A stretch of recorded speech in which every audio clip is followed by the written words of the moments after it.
वालेकुम नाजरीन, talent news पे खुशामदीद। मैं हूं आपका मेज़बान एहसान इलाही। नाजरीन, पुर्राम देखो पाकिस्तान के साथ आज हम एक और जगह पर मौजूद हैं जो कि मजहबी सियाती मुकाम है, जो जिसकी अगर बात करें मुसाफत की, तो ये अगर आप लाहौर से आ रहे हो तो आपको 3 से 4 घंटे का फासला तय करना पड़ता है। इसके अलावा अगर आप चकवाल ज़िले की बात करें तो वहाँ से आपको 25 से 30 किलोमीटर का फासला तय करना पड़ता है, जिसके बाद आप कटास राज पर पहुँचते हैं। कटास राज के अंदर अगर बात करें तो यहाँ पर हिंदुओं के मुकद्दस मुकामात मौजूद हैं, जहाँ पर उनके मंदिर हैं। इसके अलावा यहाँ पर उनका मुकद्दस एक तालाब भी मौजूद है। ये सब कुछ आपको दिखाएंगे, हमारे साथ रहिएगा।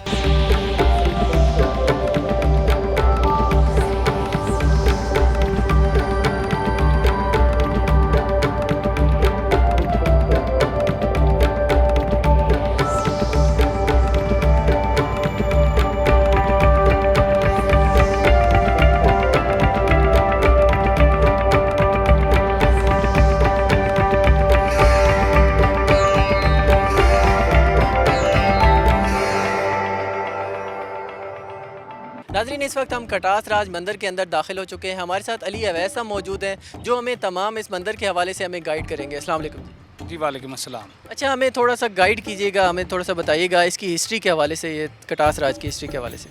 सर कटास संस्कृत ज़बान का लफ्ज़ है। इसके उर्दू में लगवी मानी रोती हुई आँख या आंसुओं वाली झील है। ये जो बिल्कुल आपको सामने आपके जो पौंड है, ये बड़ा मुक़द्दस तालाब है। इसको अमरकुंड, चमरकुंड और अमृत वाटर के नाम से जाना जाता है।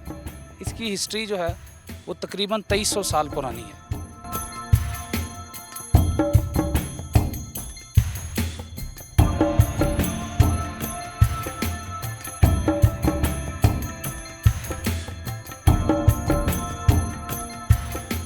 यहाँ पे हमें बताइएगा कि थोड़ा सा लेफ़्ट और राइट साइड पे और यहाँ पे क्या-क्या देखने को मिल सकता है?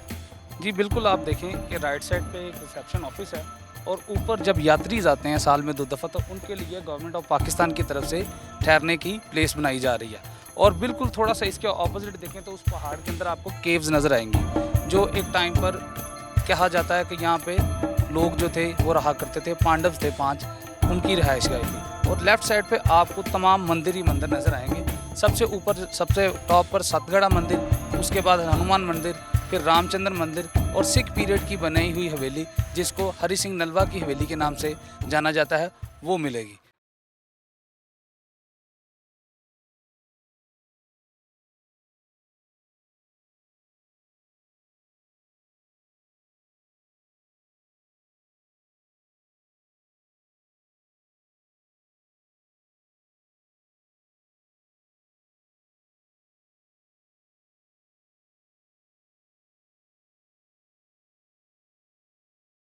ये वैसे साहब, हम यहाँ पे अमृत कुंड चश्मा यहाँ पे है, जो कभी किसी दौर में यहाँ पे बड़ा पानी हुआ करता था।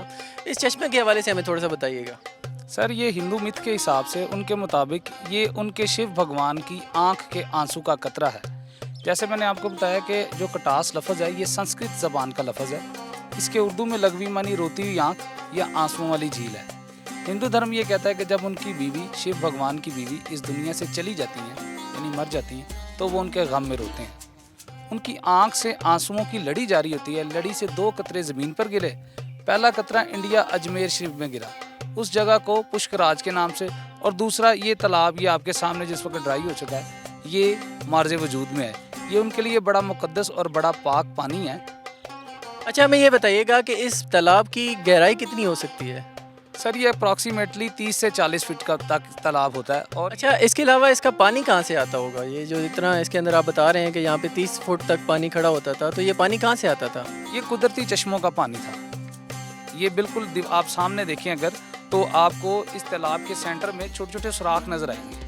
ये उन रॉक्स के अंदर से निकलता हुआ पानी इस तालाब के अंदर, और ये फिर आगे इसी तरह फ्लोट करता है। जब वो आते हैं यहाँ पे, तो यहाँ पर ये जो स्टेज आपको सामने नज़र आ रही हैं, इनके अंदर वो अपना स्नान करते हैं और तबर्रुक के तौर पर इस पानी को वो सामने प्लांट लगा साथ लेके जाते हैं। अली अवैस साहब, इसके अलावा आप हमें यहाँ पे क्या दिखा सकते हैं? और आपके लेफ्ट साइड पे बारादरी है और साथ में मेन एक्टिव टेम्पल है जो इस वक्त ऑपरेशनल है। नाज़रीन, आपको आगे लेके चलते हैं और बारादरी आपको दिखाते हैं। हमारे साथ रहिएगा।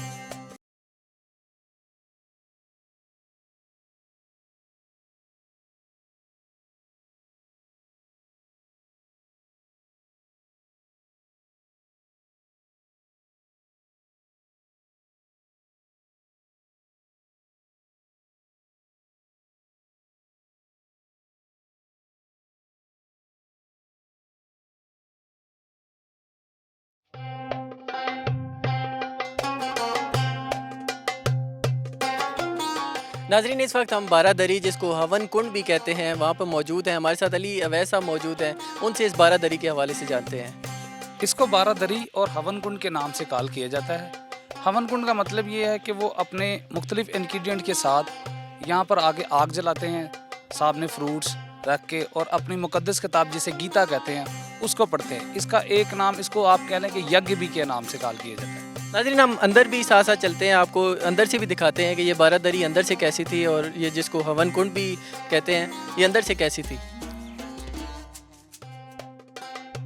नाज़रीन, इस वक्त हम बारादरी के अंदर दाखिल हो चुके हैं। यहाँ पे अली अवैस साहब से जानते हैं कि इस बारादरी के अंदर क्या हुआ करता था।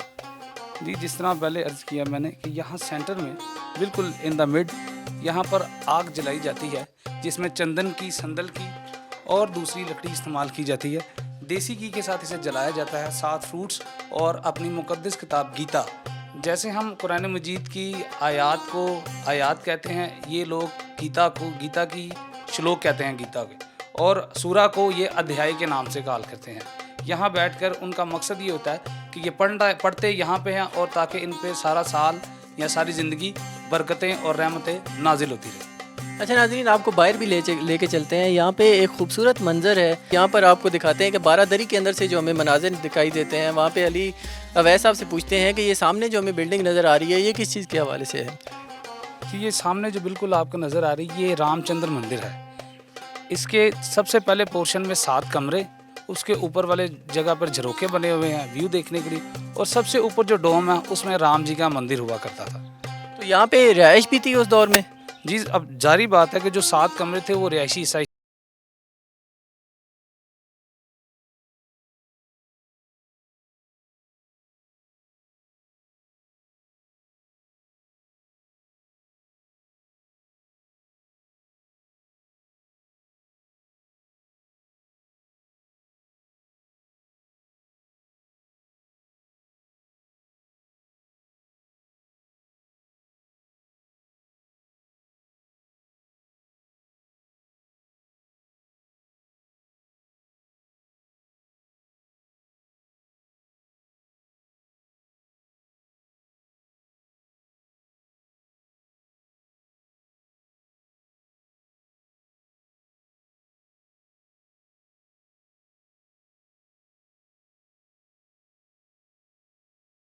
नाज़रीन, जैसे ही बारादरी से बाहर निकलते हैं तो हमारे बाएं जाने में हम देखते हैं कि यहाँ पे श्री शिव जी का मंदिर है। हमें अली साहब इस मंदिर के हवाले से थोड़ा सा बताइएगा। जी, ये हिंदू धर्म, हिंदू मिथ के हिसाब से ये तकरीबन 5.5 या 7,500 साल पुराना मंदिर है। यही वो शिव जी भगवान हैं जिनकी आँख के आंसू का कतरा ज़मीन पर गिरा था। इसके अंदर इनका एक मुकद्दस पत्थर है जिसे वो शिवलिंग के नाम से कॉल करते हैं, वो मौजूद है इसमें। नाज़रीन, इस वक्त हम श्री शिव जी मंदिर के पास मौजूद हैं। अली अवैस साहब से पूछते हैं इस मंदिर के हवाले से। सर, ये श्री शिव जी का मंदिर है। जैसे मैंने आपको बताया कि ये श्री शिव भगवान जो है इनके सबसे बड़े भगवान हैं। इसके अंदर उनका मुकद्दस पत्थर है जिसको शिवलिंग के नाम से कॉल करते हैं, वो मौजूद है। ये एक्टिव और ऑपरेशनल मंदिर है। साल में 2 दफ़ा हिंदू यात्री यहाँ पर आते हैं पूजा करने के लिए। नाज़रीन, आपको मंदिर के अंदर लेके चलते हैं।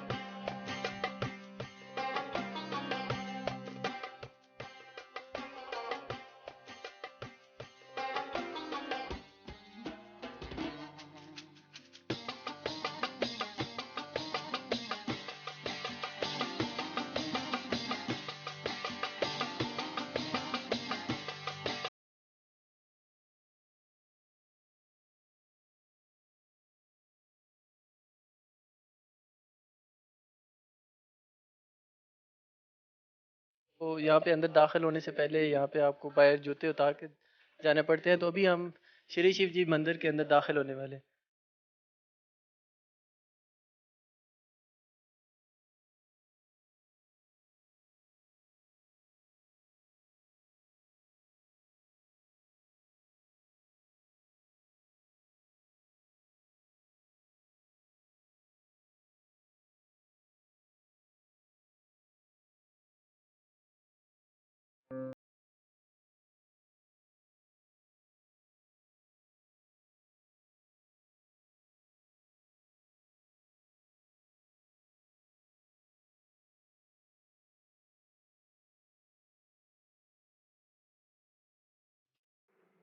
नाजरीन, इस वक्त हम श्री रामचंद्र जी के मंदिर के जो झरोकों और जो बालाई मंजिल है, इसकी ऊपर वाली मंजिल है, इस पर हम मौजूद हैं। अली अवैस साहब, इसके हवाले से हमें बताइएगा।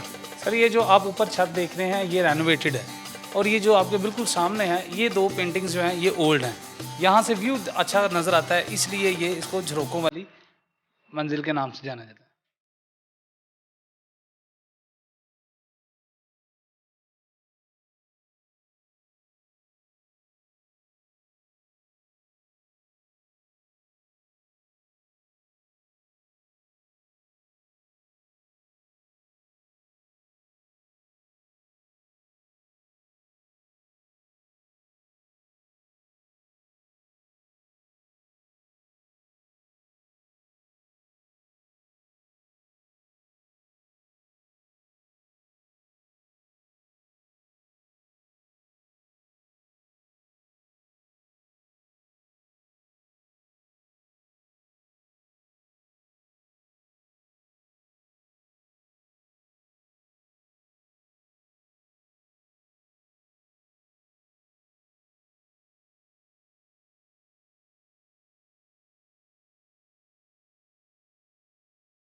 नाजरीन, कटास राज के अंदर अगर आप आएँ तो आपको हिंदुओं की जो तहज़ीब और सकाफ़त है उसके आसार तो नज़र आते हैं। इसी के साथ साथ आपको जो बुद्ध मत और बुद्धा है उसके भी आसार नज़र आते हैं। मेरे पीछे आप ये एक गिरी हुई इमारत देख सकते हैं। ये अली साहब, मुझे ये बताइएगा, ये इस इमारत के हवाले से। सर, ये बुद्ध मत का स्तूपा बनाया था राजा अशोक ने। ये इसकी हाइट तकरीबन 200 फीट थी, और ये ज़ाहिर बात है ये कटास में सबसे पुरानी प्लेस है बिल्डिंग के हिसाब से। तो ये वक्त के साथ साथ गिर गया, ख़त्म हो गया, अब इसकी रिमेन्स ही बची। अच्छा, मुझे ये बताइए कि बुद्ध मत, हिंदू तहज़ीब के तो हमने यहाँ पे सकाफ़त के आसार देखे, इसके अलावा कौन सी तहज़ीब के आसार हमको कटास राज के अंदर दिखाई देते हैं? मुस्लिम तहज़ीब से इसकी ये मिलती है कि यहाँ पर 3 किलोमीटर दूर चौहा सैदन शाह दरबार है। यहाँ के लोग कहते थे कि यहाँ पर पानी था और नीचे वाले इलाके में पानी नहीं था। उन्होंने सैद शाह सरकार से रिक्वेस्ट की कि आप ऊपर वाले लोगों को बोलें पानी दें, तो वो आए, उन्होंने पानी तलब किया हिंदुओं से, लेकिन उन्होंने कहा जी हम मुसलमानों को पानी नहीं देते। फिर उन्होंने कहा कि मैं जा रहा हूँ, अगर पानी को मेरी ज़रूरत होगी तो मेरे तक पहुँच जाएगा। ये पानी इसी तरह फिर नीचे जो तालाब वाला पानी है वो नीचे ट्रैवल करता करता 3 किलोमीटर दूर चौहा सैदन शाह जहाँ उनका मुकाम है वहाँ तक पहुँचा। वहाँ के लोगों ने कहा सरकार ये आजकल जब मर्ज़ी बंद कर दें तो हमें यहाँ से भी पानी चाहिए। फिर उन्होंने वहाँ पे मुख्तलिफ़ जगह से मुख्तलिफ़ चश्मे बरामद करवाए, जिससे चौहा चश्मे से और सैद शाह उनका नाम था, प्लेस का नाम चौहा सैदन शाह रख दिया। आपने इस जगह की हिस्ट्री तो सुनी, इसके अलावा आगे भी आपको लेके चलते हैं और भी आपको दिखाते हैं।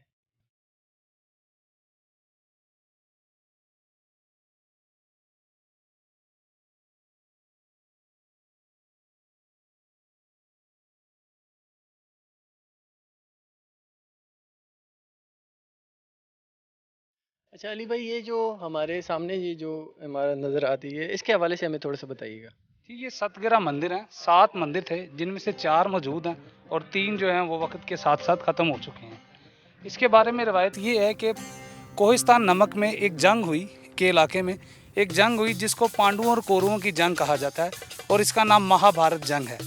इस जंग के मुताबिक ये इस तरह वजूद में आई, युधिष्ठिर, भीम, निकल, अर्जुन और सहदेव, ये 5 भाई थे।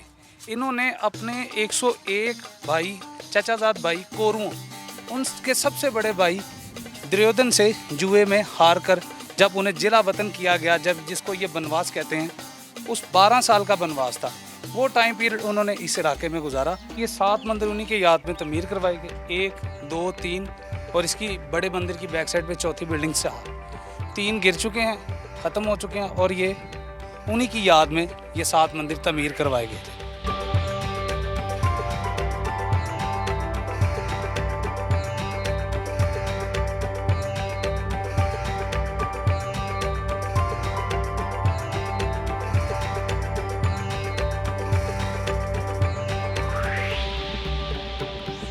नाजरीन, आज हमने आपको किला कटास राज की सैर करवाई। ये पाकिस्तान का बहुत ही खूबसूरत किला है। आप जब भी यहाँ पर तशरीफ़ लाएँ तो आप यहाँ पर अली भाई से ज़रूर मिलें। ये आपको बहुत अच्छे तरीके से गाइड करेंगे, जैसे उन्होंने हमें भी गाइड किया।